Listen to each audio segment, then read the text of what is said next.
ఏమంటే నిజంగా రక్షించబడటంలో, కుటుంబాన్ని కట్టుకోవటంలో, కుటుంబాన్ని నిలబెట్టుకోవటంలో స్త్రీలుగా మీ పాత్ర చాలా గొప్పది. అందుకే సొలొమోను గారు చాలా మాటలు మాట్లాడతాడు. అందులో ఒక మాట అంటాడు, జ్ఞానవంతురాలు తన ఇల్లు కట్టుకుంటుంది, మూర్ఖురాలు తన ఇంటిని ఓడబెరుగుతుంది అంటాడు. అంటే జ్ఞానవంతురాలు ఇల్లు కట్టుకుంటుంది. నువ్వు నిజంగా జ్ఞానవంతురాలవైన స్త్రీవైతే నీ ఇంటిని కట్టుకునే పనిలో ఉండు. మూర్ఖురాలవైతే నీ ఇంటిని పెరికేసుకుంటావు. నిజంగా ఈవిడ చాలా గొప్పది. లూదియా జ్ఞానవంతురాలు గనుక తన కుటుంబాన్ని జాగ్రత్తగా చక్కగా రక్షణలోనికి నడిపించుకోగలిగింది.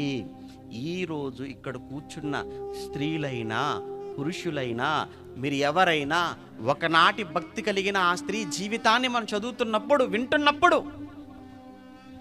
మనం ఆలోచించాలి కదా, ఎంత చేసింది. నేను ఎలా ఉన్నాను ఈరోజు? నేను ఎందుకు మార్చుకోలేకపోతున్నాను నా భర్తను? నా భార్యని నేను ఎందుకు మార్చుకోలేకపోతున్నాను? నా పిల్లల్ని ఎందుకు నేను మార్చుకోలేకపోతున్నాను అని ఆలోచించు. లోపం ఎక్కడుందో కనిపెట్టు. ఆ లోపాన్ని దిద్దుకునే ప్రయత్నం చేయి. ఇంకా సమయం ఉంది, ఇంకా అవకాశం ఉంది. అందుకే కావచ్చు దేవుడు ఈ రోజు వరకు నిన్ను బ్రతికించాడు.